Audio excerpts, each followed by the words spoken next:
Betsy and Thomas here for the American Intelligence Media, where today we are decoding tweets. It looks like one from September 25th and then into the 26th. I also sent out a text to the conclave because I wanted to make sure that all of their questions have been asked. And we did get one of our guys who wants you to answer this question.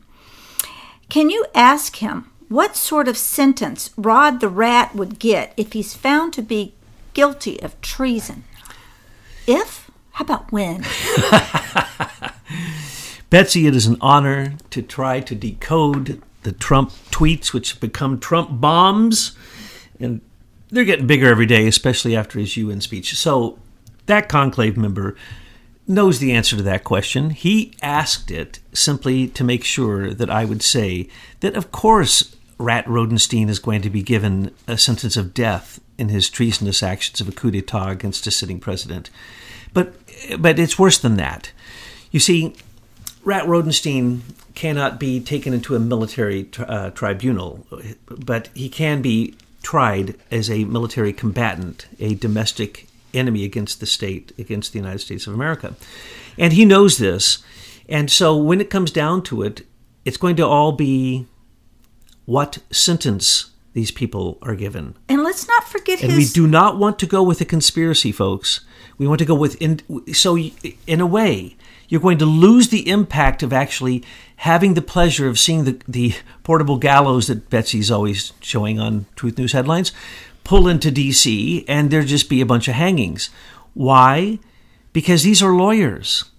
Rat Rosenstein is a very clever lawyer, and so is Robert Mueller. And don't forget his wife, Lisa Barsomian. I mean, she's got to be all wrapped up in this too. Who I've never hammered on because there's a firewall between them and their bed. Lisa Barsomian and Rat Rosenstein, and so they never ever speak. There's no way there could be any conflict of interest just because she has defended the very people that he is trying to prosecute in this fake special investigation.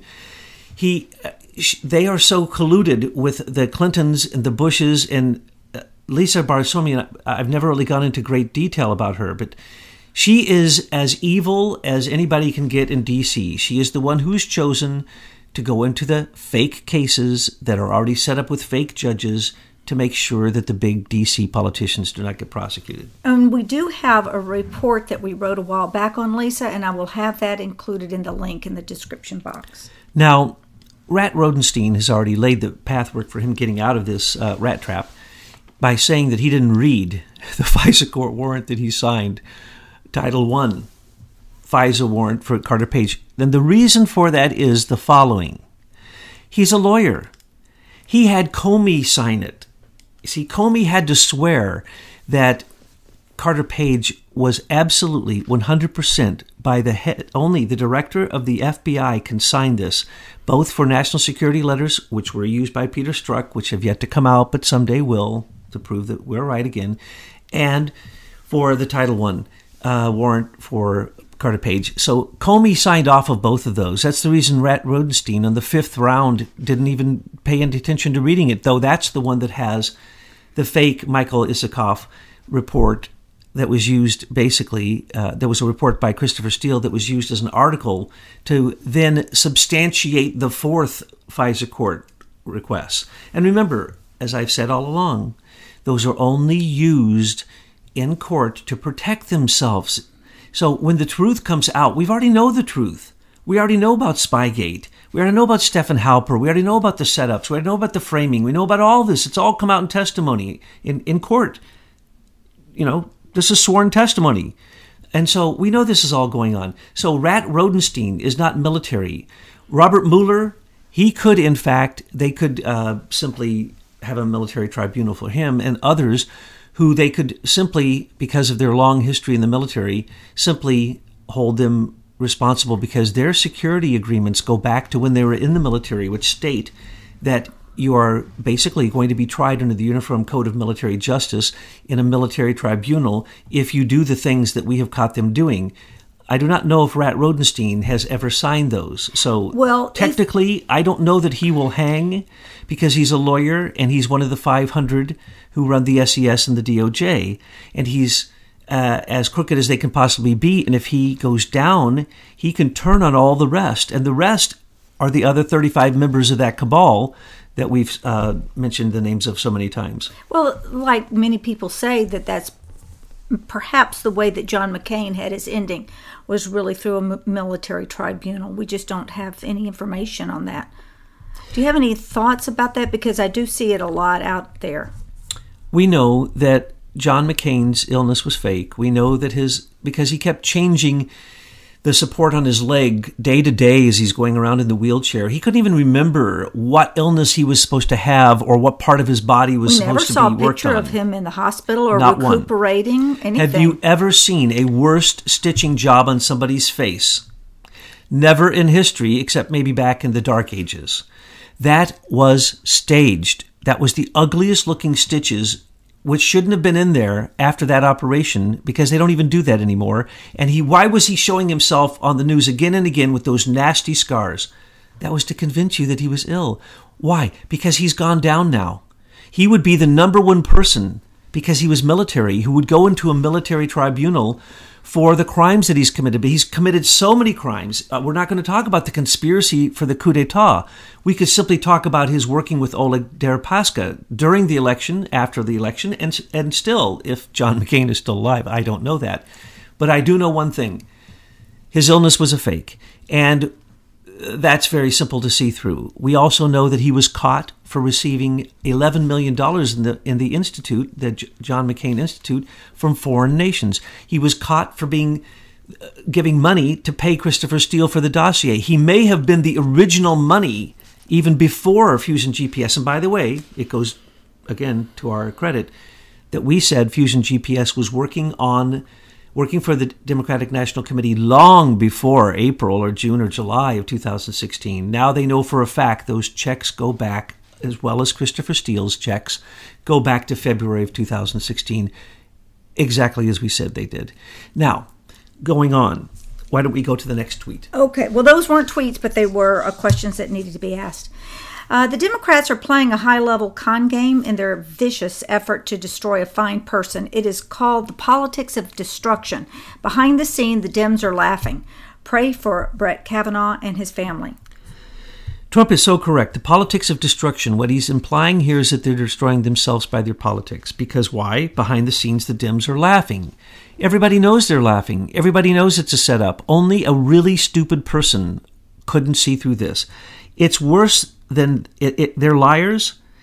I like to take out one of the letters and add another one and make them into demon rats, because that's what they are. They're mob rule, socialism on steroids at this point, with Bernie.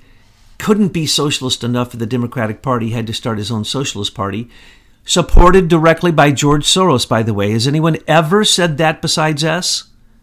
$2 billion to the Democratic National Committee, all filtered through the different states, through that money laundering that Hillary had going, which we all know about. The Federal Election Commission has been informed about that over and over again. Nothing has been done. $84 million from the state of Maine alone. Donated through super PACs, through all the states, filtered to Hillary, and that money went straight to Bernie too. So when we're talking about that, let's not forget that's George Soros. But they basically become fascist. Look at their fascist activities. Dianne Feinstein, who is now, we know, a communist agent, still in her seat in the Judiciary Committee, causing trouble at the 12th hour, at the last second of the 11th hour, with a fake letter in her hand that she wouldn't let out, that she's never let anybody see. And now you have people coming out in swarms swearing that Brett Kavanaugh was running a drug and rape culture in his youth, and that it's just a horrible scene. If he had any dealings with anyone in high school, it seems like it was maybe directed to his relationship to his priest, who he seems to be very endeared to if you watch the nomination that Trump gave. So it's 180 degrees different from what it really is. Yes, and we told you from the beginning that he probably will not be confirmed. We told you that. We told you this scene would happen. We told you that the Dems and the Republicans are all going to come out, pulling their hair out, setting themselves on fire, showing that they're idiots before the midterm. This was his plan. This is the mother of all bombs. It's the mother of all October surprises. It is the kangaroo court of the Judiciary Committee showing who the real rhinos are, the globalist rhinos that are not going to vote for Kavanaugh, not going to stand with the Republicans, showing who the fools in the Democratic Party are. Kamala Harris and Cory Booker and Dianne Feinstein, the whole group of them. Just that's in the Judiciary Committee. Wait till it gets out into the Senate. What we're already seeing, what these people say. They've already passed judgment without even hearing this woman or even knowing her. So this is the midterm bomb that's being dropped by Trump. Now, he's feeling really bad. As we told you, when he announced Brett Kavanaugh, we told you it was the only time we've ever seen him feeling bad. And we told you what he was feeling bad about. To us. It looked like he was feeling bad. Why did we say it looked like he was feeling bad? Because he knew he was giving Kavanaugh up to the sharks. He knew that this was going to be an absolute carnival. What are they calling it now? A circus. A circus. This is a 3-ring circus complete with a dozen clowns, elephants, and people on the high wire. So what is really being said here is he's saying pray for Brett Kavanaugh and his family, because these Dems, just like Robert Mueller has done, who basically Robert Mueller is a weaponized Democrat against a sitting Republican president. Who did he destroy? Oh, just like Brett Kavanaugh, Robert Mueller destroyed Sam Clovis, Carter Page, George Papadopoulos, Paul Manafort, Rick Gates, General Michael Flynn, Michael Cohen, and now they're going after our buddy Roger Stone. And we hope to be able to bring more news to you about that, because these people have gone bankrupt, and Roger Stone says he's going bankrupt because of the Robert Mueller attacks against him for simply responding to Guccifer 2.0 in a text message on the internet. This is what is really going on. It's the Democratic way for political assassination. It's mob rule. It's a pack of wolves, folks. The next tweet.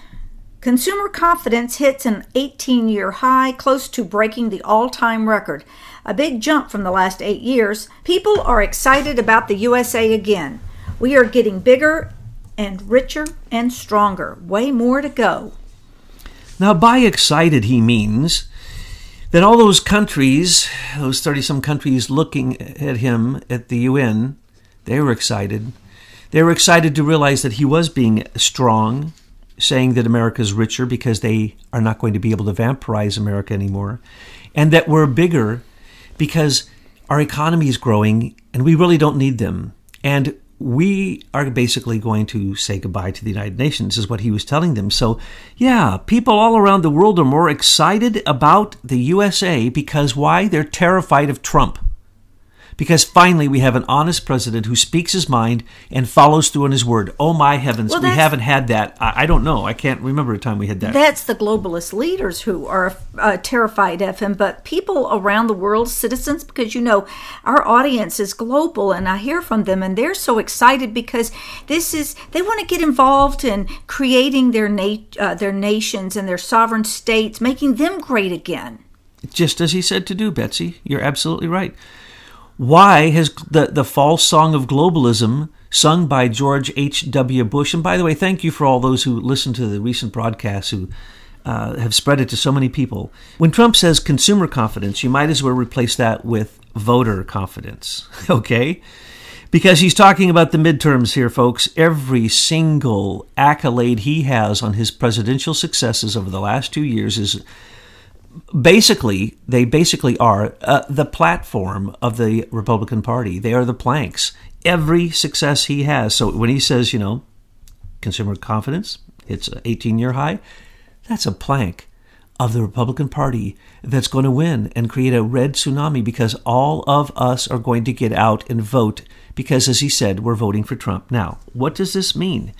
It means that Trump not only is the greatest leader that the Republican Party has ever had, certainly in modern times, but it means that MAGA, Make America Great Again, after 2 years, we might as well just start using the 2020 slogan, which is Keep America Great, because we are already great in 2 years with him. We're the greatest we have been in modern times, without any exaggeration. People said he exaggerated too much. Well, I guess an exaggerator gets exaggerated responses and results, because look at the results. They are exaggerated, and these are not fake. These are not the fake polls. These are not the fake federal numbers. These are not the numbers that President Obama would quote, which would be out of think tanks that were run by left-wing Democrats. No, this is the truth. So after 2 years, this is what we see. So much winning. Imagine the results that we're going to see after 8 years of Trump in the White House. At that point, I will have to sit back and say, literally, there is just too much winning. And then he follows up with a tweet, jobless claims fell to their lowest level in 49 years. Pretty remarkable. The next tweet reads, Avenatti is a third-rate lawyer who is good at making false accusations, like he did on me and like he's now doing on Judge Brett Kavanaugh. He's just looking for attention and doesn't want people to look at his past record and relationships. A total lowlife. He is a lowlife. He is so disgusting. Now he says he's got groups of people who can prove that Brett Kavanaugh was running a drug and sex ring. He is such, what would you call it, media horror. He is what you get when you have a lawyer and you take out the AW. Liar. He is the huge liar. Look at his past record. He owes what? Between $10 to $20 million in past taxes that he is actually, he is being prosecuted for as we speak. Tax evasion. So that's what Trump is talking about, his past record, his relationships.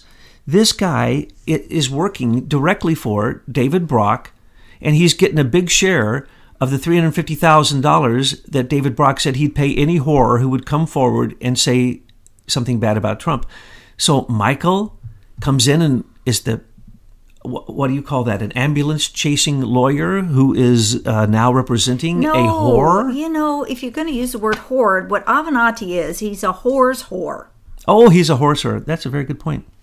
But he hangs himself because he's been given enough rope to do so. This is a guy who a minute ago said he was going to run for president while owing 10 to 20 million in back taxes and is being sued.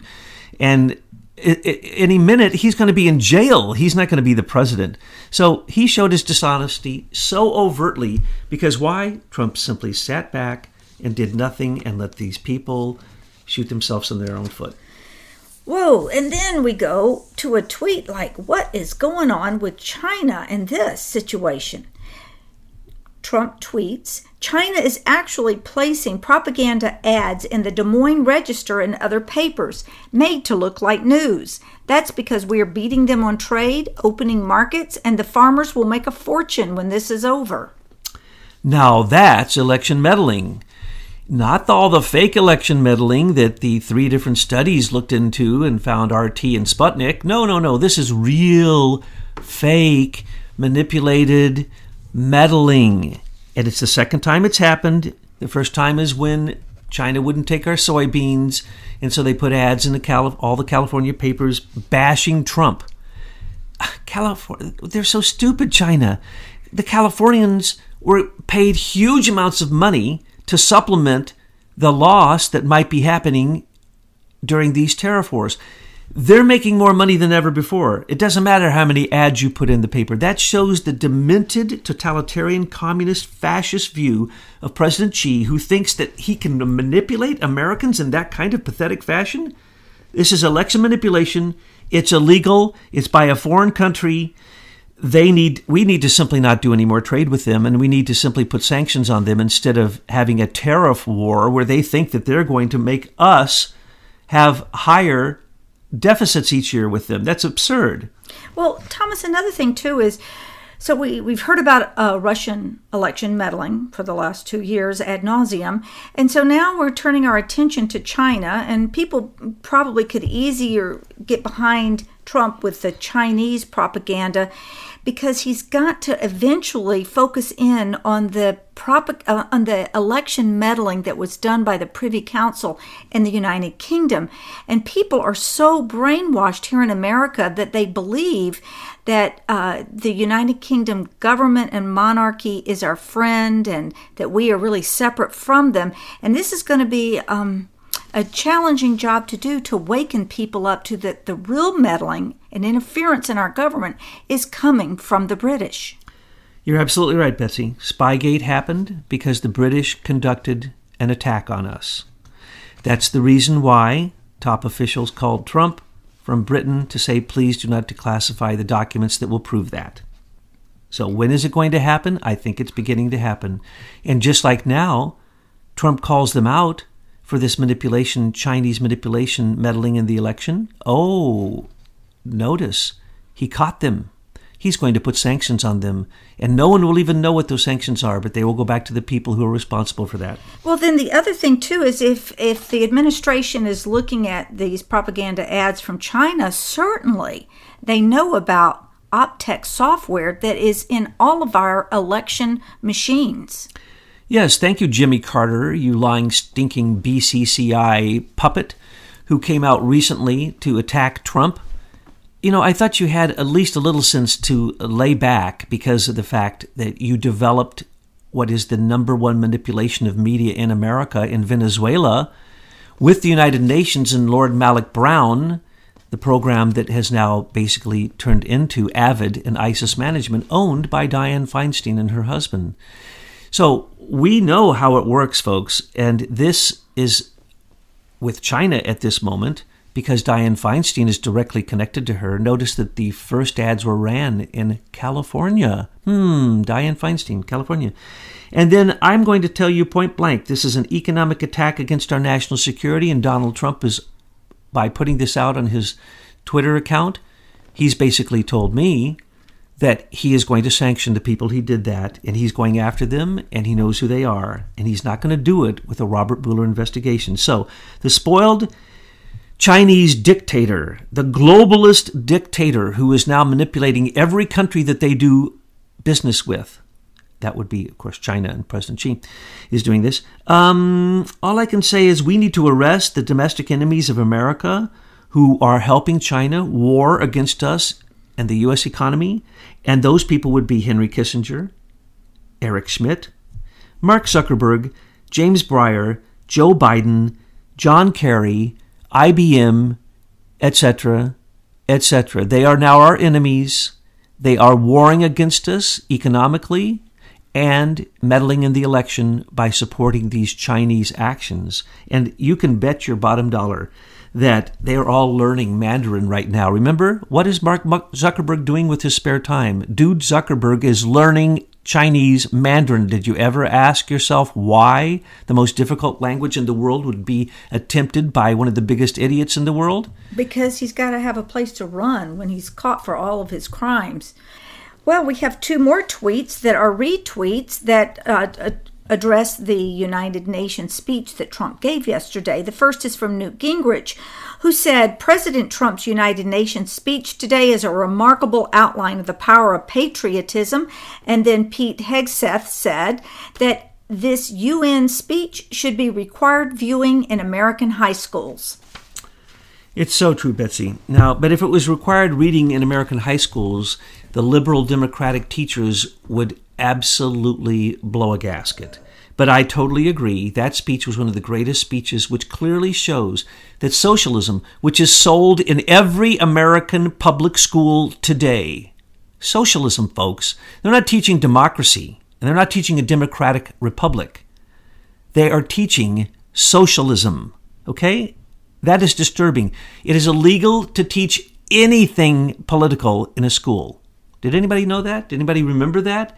But if you mention Trump, you'll get kicked out of the school or beat up early on in his campaign and in his presidency. But now, only social democratic virtue signaling is allowed in public schools. And so I'd have to say, yes, it should be studied, but it's going to have to require an educated person in there to explain what Trump was talking about, because most of that was over the heads of people who believe that socialism is good, though they can't name one country that is socialist that is good. We could name a lot that are ultra disasters, as he did in his speech.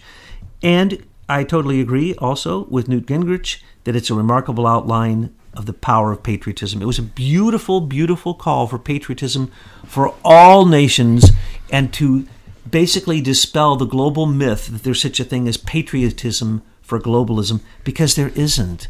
Globalism is centralization into the hands of a small group of people who will become oligarchs, who will become fascists, and who will become much like Chinese President Xi. And eventually we get locked into a prison, literally, on the planet where there's no way to leave.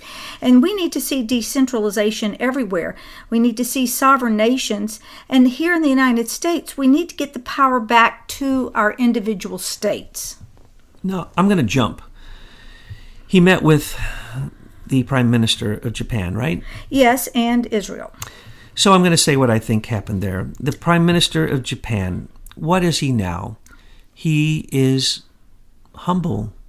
He basically is a vassal of America.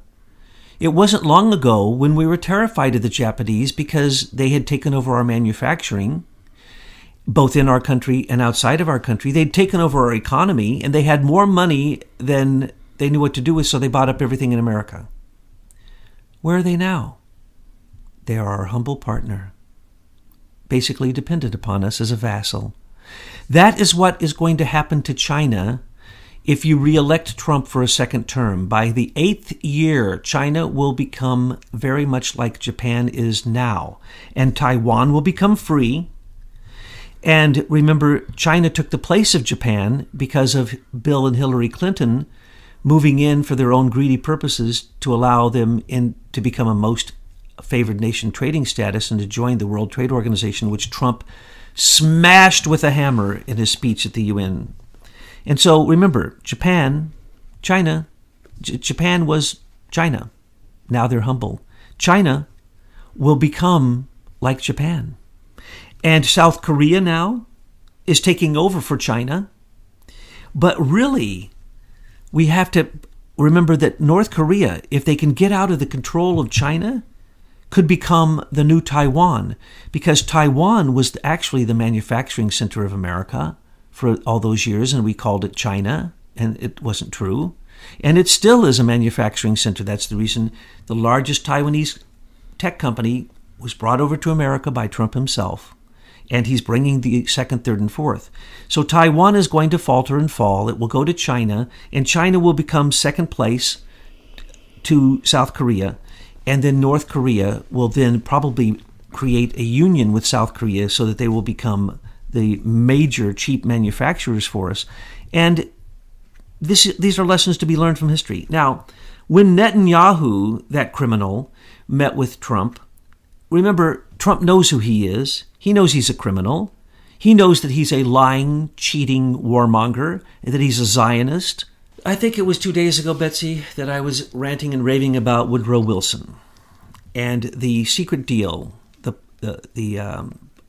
Pike-Sinoe agreement that was made between our representatives and British representatives to split up the Middle East into what would be countries that would serve the interests of Britain, America, and their friends.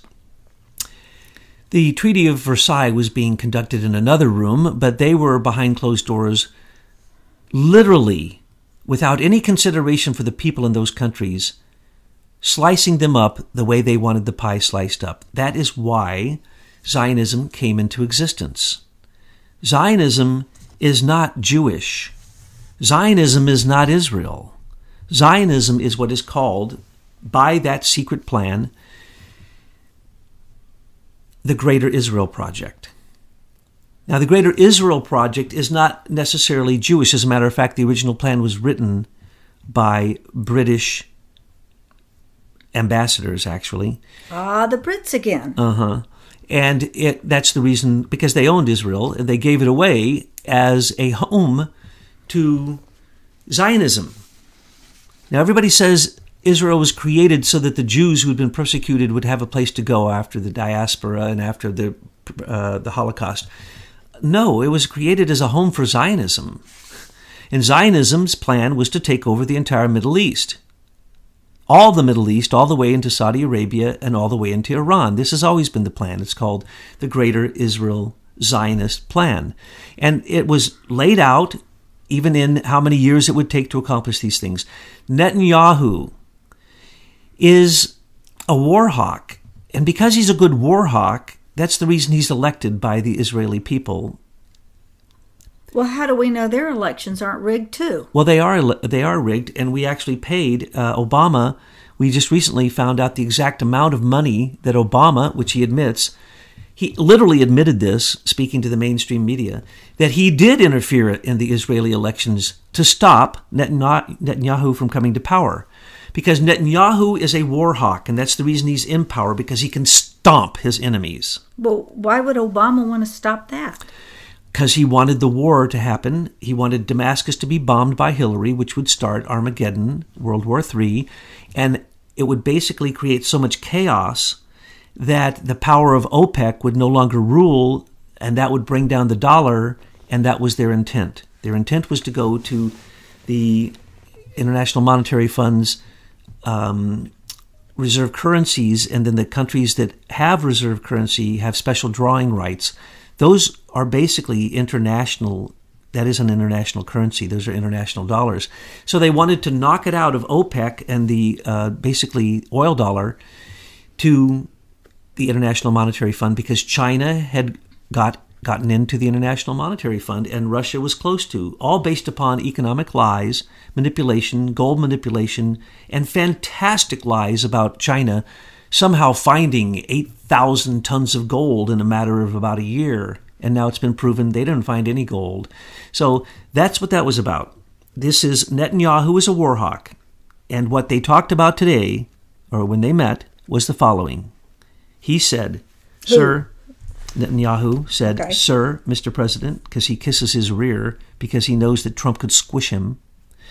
He first said, thank you for calling out the Palestinian Authority and their stupid leader so that we don't even have to go into negotiations for peace, because they won't come to the table because you said there has to be a two-state solution and you recognize Jerusalem as the capital city of Israel. Well, that is a genius move. Every president in my lifetime has attempted to create peace in Israel, but when they get to the table, they say, Palestinians say, we wish to kill all Israelis, and there can be no Israel. And the Israelis say, for every Israeli you kill, we will kill 2 Palestinians. So it cannot reach peace. Look at the war border, the border war that's going on now, where they even construct the most homemade weapons to attack Israel. And Israel just sits there and shoots them when they please. How about the 30 missiles that were launched from Syria that were supplied by the money that Obama and then later John Kerry helped with that, and Hillary gave to the Iranian regime, which then was given to Hezbollah and the Revolutionary Guard, and they took over Iraq. Iran now controls Iraq. I guess nobody's noticed that.